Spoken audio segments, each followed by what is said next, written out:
question. When was the last time that you hugged someone and really meant it? If you're not sure, that's okay. Don't worry.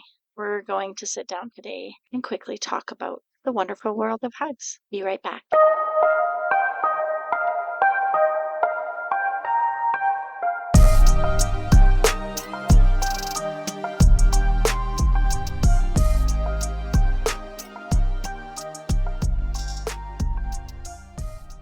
Hello, welcome back to Privately Outspoken. This, of course, is Sheryl. Drink All My Life. Yes, indeed, is still a podcast, and I'm not complaining.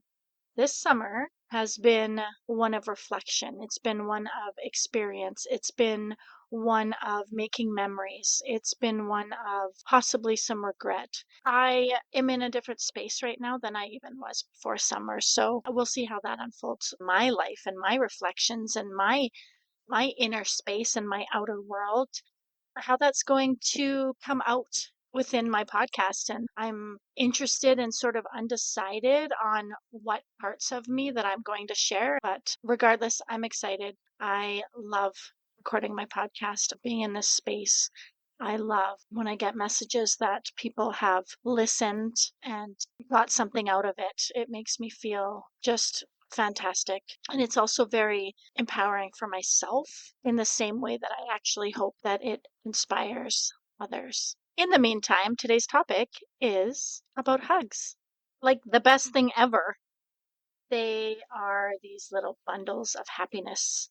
They can actually do wonders for us because who doesn't like a good hug? Who does not like literally being squeezed and made to feel all warm and fuzzy inside? I know something that I've particularly been doing is increasing the amount of time that I hug someone because there's things inside of us that happen at a specific time during a hug, during physical touch. These are things that I have known or have spoken to people about, have researched, have really meant something to me personally and for people that I know. I've learned from others and I am going to share a few things with you today. Second thing I'm going to say is that hugs are magic because when you hug someone, your brain does this awesome thing, right? I always talk about releasing oxytocin. Yep, 100% another way that you can feel the love hormone. It's like this mental chill pill. It helps to melt away any somber feelings that you're feeling, any bad mood, any anxiety. Have you ever just been in a somber mood or you just don't know what's wrong? You don't really want to talk, but someone gives you this embrace and it's a hug and you just want to melt into their arms, whether that's melt into their arms and submit to them, whether that's just crying. Maybe you just want to know that someone has you. I think these hugs can be very powerful. That can be in relationships with our children. It can be relationships with our spouses, with our loves, even friendship. I'm going to talk about that a little bit later on. We're going to move on to the emotions. Hugs can express the words because sometimes our words do fail us, don't they? Sometimes we can't express verbally what you were feeling inside and what we need. You can just be given a good old hug. It's comforting. It shows empathy towards somebody when you're giving it, and it shows empathy for you when someone else is giving it to you. So when you think about it, it's like being wrapped up in care. And that is what relationships, no matter what kind of relationship, that is what it should feel like. Now that's emotionally. Physically, it's got its perks too. Like I always say in almost all my episodes, all these little things, because this is what I like to look into. I like to spread the word about these things. I like to give reminders. I like to give reminders to myself, to my kids, to anybody around, because we sometimes take everything that we're feeling and experiencing for granted. We all do it. I do it even. Um, but again, physically, a hug can lower your heart rate. It can lower your blood pressure. It can, again, release oxytocin. It's literally wild what these little things can do. It's all about endorphins that our bodies react to. It's just our body's way of telling us that were good. So when I was trying to brainstorm about what to record the other day, I was like, what am I going to record this week? And I was with one of my best friends, and I had said that one of my last episodes was about holding hands and all the benefits of that, and that I had been researching about just the benefits of hugs, right? Like, I feel like physical touch is so important. To me, it is. Physical touch is a love language. I'll share something. I actually thought when I was married that physical touch was absolutely not my love language.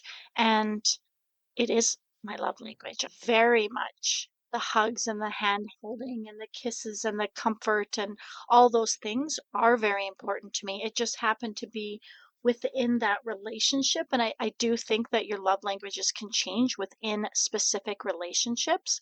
But when I was married, it wasn't. It definitely wasn't my love language because I didn't want it. We didn't have it. We didn't have the emotional intimacy for me to seek that from him. So I wasn't safe to want that from him. So it just didn't become a love language for me. If it was a love language for me, I was already receiving it from my children. I had, I have 6 children and I had them very fast and very consecutively. And they have always given me all the physical love that I've ever sort of required or needed, and it was very fulfilling to me. It's something that I definitely had an eye on when I thought about what type of relationship I wanted my children to see. Like, I wanted my children, I still seek that. I want my children to see what love is physically and respectfully, obviously and appropriately. So that's really, really important to me, and that will never change.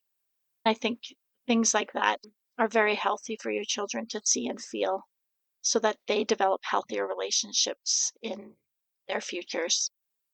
So, anyways, back to the topic of when I was talking to my friend, I said I was doing research on it and just sort of doing that sort of thing before I had recorded. She had mentioned about the heart to heart hug, about how you put your hearts together in the specific type of hug. With that heart to heart hug, as they say, it's usually we tend to hug with our heads over the other person's right shoulder. But the heart to heart hug actually switches this. It switches it so that your hearts are actually aligned on the left side. That is believed to deepen the connection and maximize the flow of the positive energy between the two people embracing. How powerful that is to just think about for a moment. Think about how if you change the way you hug a certain person in your life, how your connection could be built without words, with just energy exchange. And if you're one of those people who perhaps so far in your life has not wanted a hug, has not been open to accepting that type of connection, perhaps consider that. Consider if something like that could be something you open your heart up to and open your energy up to receiving, and see if that could even make a tiny difference in your happiness overall in your life. I thought that was very fascinating and something that would be awesome to just talk about on the episode, because maybe we all need little reminders of that, to be conscious of how we're hugging people, because you get to choose the person you want to hug like that. Like, maybe someone specific gets that type of hug, but other people don't, right? We all have these choices, and you can build connection and you can get different types of connection by choices you make, and that can be through our bodies. So, two more things I want to talk about, which are just sort of breaking down the different ways that you can have magical hugs with different types of relationships. Say, with your partner, you can surprise them with a hug when you least expect it. For me, say as a woman, getting a hug from behind, when my man comes up from behind and hugs me, it's very powerful and it's very loving, and it's keeping me safe in an emotional way and in a physical way and in just every single way. That's one thing that we can do. And you can do that also back to him. Guys love that too. Guys need physical touch, not just women. These spontaneous sort of like hugs and squeezes and embraces with our partner can really just amp up and keep that intimacy going. It's about touching without having this expectation of, say, sex at the end of the night or lovemaking at the end of the night. It's just showing that you absolutely respect them and love them, and it's just new ways of showing them that. For your kids, for all of us with children, maybe not saying no. As moms, sometimes we get touched out. We kind of push our kids away sometimes. I'm guilty of that once in a while. Sometimes we have to just stop and think of them, right? I know some of my kids are more touchy-feely, and that's how they want assurance. They don't want to say what they're feeling. I know one of my children in particular comes up to me and there's no words. Just, can I have a hug? And I give a hug. And I know it means a lot. And I make sure that I'm conscious about it, something that I've actually really worked on. Not that I didn't do it before, but now I'm just super conscious of it because I know the effects. So I know, like, an 8-second hug, that's when the endorphins are released. So when I'm hugging my children, I don't let go. I hug them until they let go of me, not when I feel like I want to let go. I hug them until they want to let go. And I've started counting. And I think where that came from is a love letter that was given to me and expressed to me about how when they hugged me and what came out of that and what time certain things happened with our embraces. And that was really special and important for me to read and know. It made me very conscious of that. And when I was researching, when I read the 8 seconds, I thought that was powerful. What about our grandparents? What about our elderly people? When you are elderly, it's like people forget that they actually need all these hugs too, right? And I know we talk about personal space and not making people do things they don't want to do and all these things, but when you're in a culture of just love and expression of care, everyone's different. When it comes to, say, grandparents, they start the circle of your life. It starts with them and it ends with them sometimes. So we need to make sure that as long as we're feeling comfortable and they're feeling comfortable, that we express our care to them in those ways as well. We don't want to forget about them. I was walking with my guy, and we came across two grandparents with their grandson, and we were like, we got to take a picture.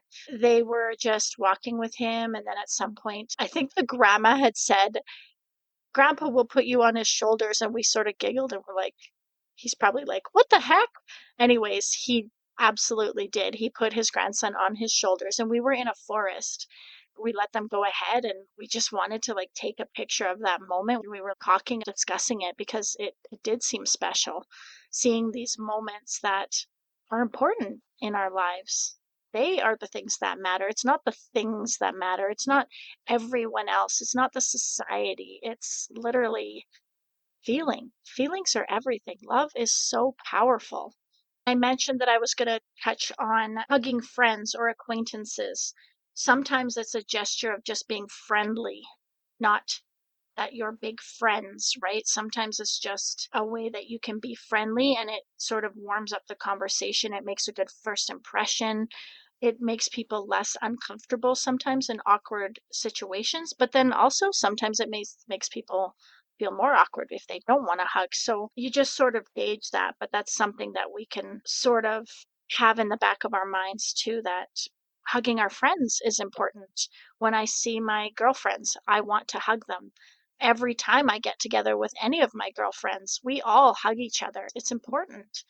I've never been looked at like, don't hug me. And I love when people come to hug me and come forward with that before I even do. So, to end the episode, that's sort of what I would give as a mission for you. A mission for all of us is just go give someone a great big hug. Give them a heart to heart hug. Hold it for longer. Decide what type of hug you want to give each type of different person depending on your relationship. Maybe you want to boost one relationship in a different way. Maybe you want to hold one a little bit less close, right? The hugs that we give do have ripple effects. They give ripple effects outward, they give ripple effects inside. If you make that sort of part of your habit of your life, when your husband comes home from work, you've had a bad day and you actually need him, You don't need to wait for the hug. You can embrace him at the door and give him a big hug and kiss, because we have to remember that men also need physical touch and not just our own. I know as women, we're more emotional beings. Men have feelings, but we're more emotional beings as females. But they need those things. They need compliments. They need to be touched. They need to be shown that they are important as well, even when we're in this society right now that we are all about trying to get what we deserve and all these things. But we still need to be soft, and we need to care about them, because ultimately that's in our DNA. We are nurturers, women. We are nurturers, and we don't want to get so hard. And I'm speaking from personal experience here. We don't want to get so hard that we're actually losing a part of us. That's something that I've really, really thought about this past summer. And I'm going to talk more about that as the weeks go on, I think, because it's something that I've really, really had some deep thoughts about. I think that as society is changing for us women, and how women are really speaking up for themselves in a way, we're also losing a little bit of our authentic nurturing because we're getting stronger. And that's something that I don't actually want to lose. I don't want to be so tough that I am not the nurturer, because it is me. That is who I am. It is in my soul. All right, that's it. Thank you for hanging out with me. Thanks for listening. Thank you for giving me your time. As always, I really, really appreciate it. And I value it. I love when I get sent messages. I love hearing that you're listening. I love feeling like, regardless of the amount of listeners, that somebody out there has taken to something that I had to say. It makes me feel like there's a different type of purpose for me that I've always felt, and I really appreciate it. All right, you're amazing. Don't forget it. I will see you next week, next Tuesday, as always. In the meantime, I have my website, I have my YouTube channel, I have all the socials, and you can always hit me up with an email too, privatelyoutspoken@gmail.com. I would love to hear from you. I hope everyone's summer is amazing. I can't wait for next week and fall to come with all the new topics and all the new things. Love you. Bye.